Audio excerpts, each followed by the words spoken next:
It is a spooky magic morning out there. Welcome to the Magic Mornings Halloween special. As you can see, I've dressed the set in Halloweeny things. I'm in fancy dress. Not really, I'm just relying on Sean to put all that in afterwards. Just like he puts everything in afterwards and makes the show look really good. What do they taste like? Do they taste something Halloweeny? Maybe a witch's potion or pumpkin juice? They taste like the potion that changes Dr. Jekyll into Dracula. What have I got this week? Something Halloween themed? Well, yes, it's this. Candy Pop by Tumi Magic, invented by Johnny Zam. And this guy, Johnny Zam, he's put out a lot of things where snacks turn into other snacks, and candy turns into stuff, and candy turns into other sorts of candy, and it's perfect for Halloween, and Christmas, and Easter, and any other holiday because it's sweets, and even the weekend, most nights, actually, most mornings on the way to school. This applies because you just stop and get sweets, don't you? What is it? Well, what it is it's really it's an Instagram trick. It's a trick to do on camera, so you can put it on your feed, put it on your channel. Really, although I did present it to my wife and my daughters, and they quite liked it in reality. They thought it was quite a cute trick. They thought it was a great trick, actually.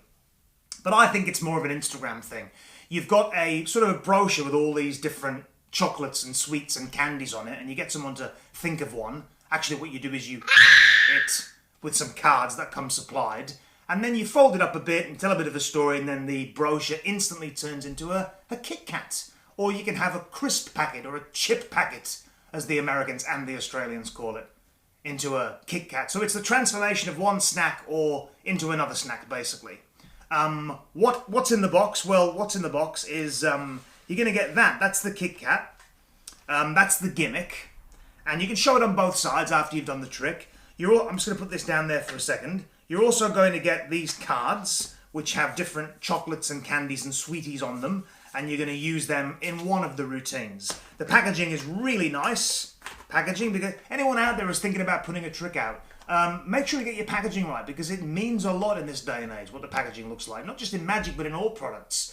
You know, you might think that magic is a small market, where you don't have to worry about packaging, but it's not a small market. It's quite a big market. Think about things that are put out for other hobbies like golf or music. The people who are buying those things, they're after the packaging. It might not be quite as many people in the magic community buying, but certainly people with the same kind of enthusiasm levels. What's the trailer like? Well, the trailer is presented like an Instagram version of the trick. So remember, the trailer is using heavy editing, it's using music, and it's got good lighting, etc. So, and good angles. So you need to decide whether it's good for reality or it's just good for Instagram. But we'll talk a little bit about that after we've done the demo. And what I'll do is I'll do a demo now, but first, something spooky.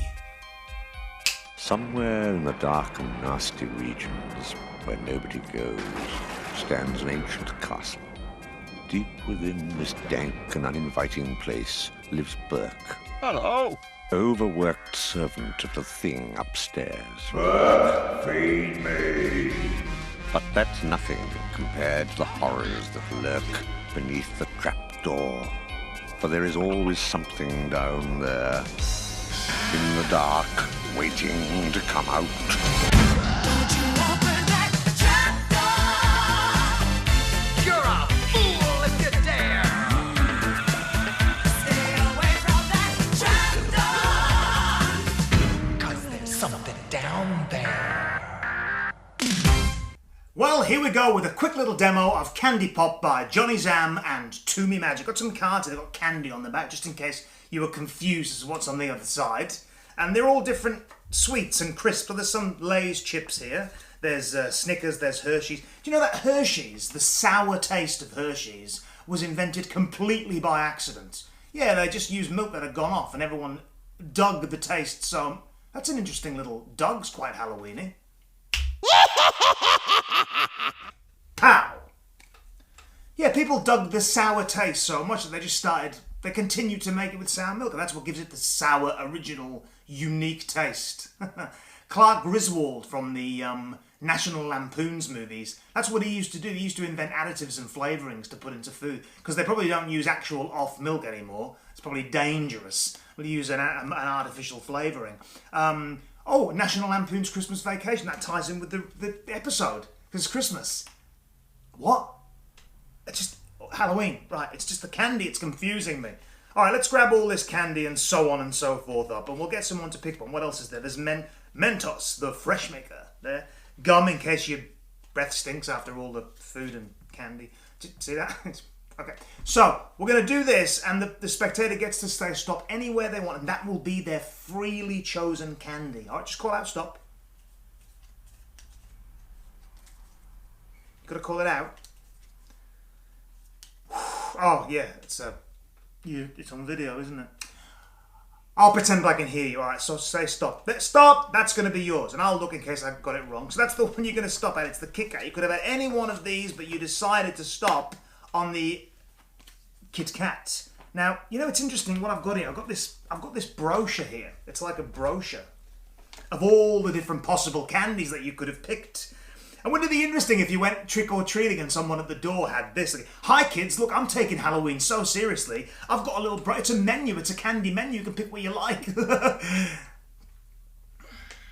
Anyway, you'd be thinking of Kit Kat because that's the one you picked, right? You say, hey kids, have you brought your dog with you? Dogs love trick-or-treating, don't they? And is there someone in your neighbourhood who doesn't like to give sweets because they get really worried that kids are going to get cavities, and they give out things like toothbrushes and... fruit. Yeah, there's someone like that in every neighbourhood, isn't there? Anyway, which one did you pick? The Kit Kat? Yes, that's what I've got here. It's magic, it is a Kit Kat, and you can actually show this. Oh, on both sides. And that's Candy Pop. So that was Candy Pop. And what do I think of Candy Pop? Well, I've got real mixed reactions about this. I've got a lot of thoughts about this. Where to start? Well, let's talk a little bit about the instructions, because this is the point that I usually talk about instructions. It's a YouTube link, and I quite like the YouTube links because you go straight there.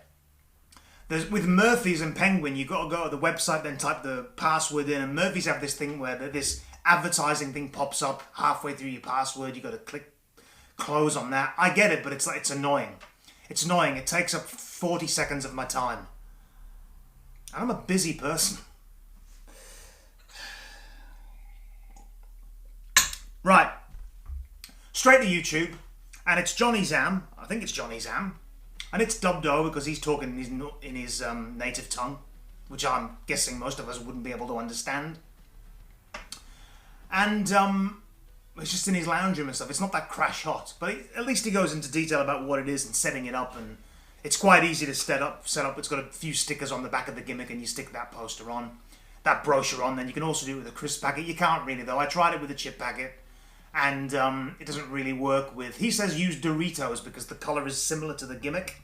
The Doritos packets in Australia aren't... They're a bit larger than they used to be now. You can't do it with a chip packet. I've tried it. The chip packet's too hard to fold, and maybe you can figure it out, but I couldn't figure it out. What are my thoughts about this? Well, yeah, I've got like real mixed feelings about this, because initially I just didn't think it was that good. I was like, I don't think it's that good.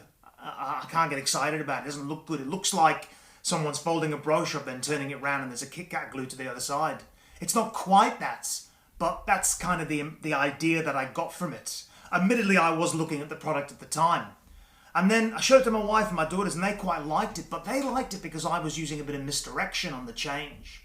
So I'd set up the thing where I used the cards, and I was saying, look, forcing the card, and then I'd say, so what was the one you picked? Kit Kat, and then engage their eye line, and then do the move. So like it was almost done on a misdirection, so they weren't quite looking at it. But this trick isn't really designed for the real world. It's designed for the Instagram world, the online world, where you can't really misdirect. At least you can't misdirect correctly, and you wouldn't want to with a trick like this. It's supposed to be visual, but it's not as visual as it should be. It's got flaws in its visualness, I think. Also, the other issue that I have with this is that it doesn't really look like a Kit Kat. It might on camera look like a Kit Kat for a while, but if you were doing it live, maybe you'd want to take a real Kit Kat and maybe glue it over the front so you get that shiny, modern Kit Kat look to it. When I showed it to my wife goes, "It's great. There's lots of stuff in it's lots of bang for its buck. You're getting a lot of stuff. You're getting a gimmick. You're getting nice quality cards." And I don't think these cards are that good quality. They're okay, I suppose, but they probably should have done this on double-sided cardstock maybe, and done it printed in that way. Because to me, even though the packaging is quite nice, the gimmick isn't particularly well made. In fact, it's not well made at all. The gimmick actually, it's certainly not the best candy style trick I've played around with. I think it may have even been Tumi that put out the gum that split into two, so a larger pack split into two. That was really nicely made, that gimmick. This gimmick's a bit bulky, it doesn't really do the job. It's after you've done the initial transformation and when you want to show the other side, it's a really knacky, difficult move to facilitate the back looking normal, because the back doesn't look normal straight away. You've got to do a bit of dirty work to it. They're nicely printed and things, but the cards probably could have been done with being a little bit better. It's a bit Magic set-like. It's a bit Magic set-y. It's not even... I mean, Tenyo is designed... They're designed as toys. It's not even really Tenyo standards. I mean, Tenyo are fantastic standards, but I mean, there are some sort of cardboard elements to certain Tenyo that this reminds me of a little bit of certain tricks by Tenyo. But it's not even really maybe as good as that. So... who's buying it? Well, yeah, it's an Instagram thing. It's an online trick. So the people... Really, I would advise it if... Don't do this live. I don't think you can really do this live. You might want to give it a pop, but I don't think it's possible. Really, without good presentation and good misdirection on the change. In terms of value for money, I think it retails at 62 Australian dollars. And I'm not happy with that. And it is my job to tell you that this is not worth $62. If it was half that much, it might be worth having a mess about with. But I don't think the quality and I don't think that the effect itself is worth $62. So that is my Halloween review this year, courtesy of Paper Magic of Candy Pop. And I wonder if the last shot of this is going to be me drinking the Jekyll and Dracula potion and turning in Frankenstein's. Let's see.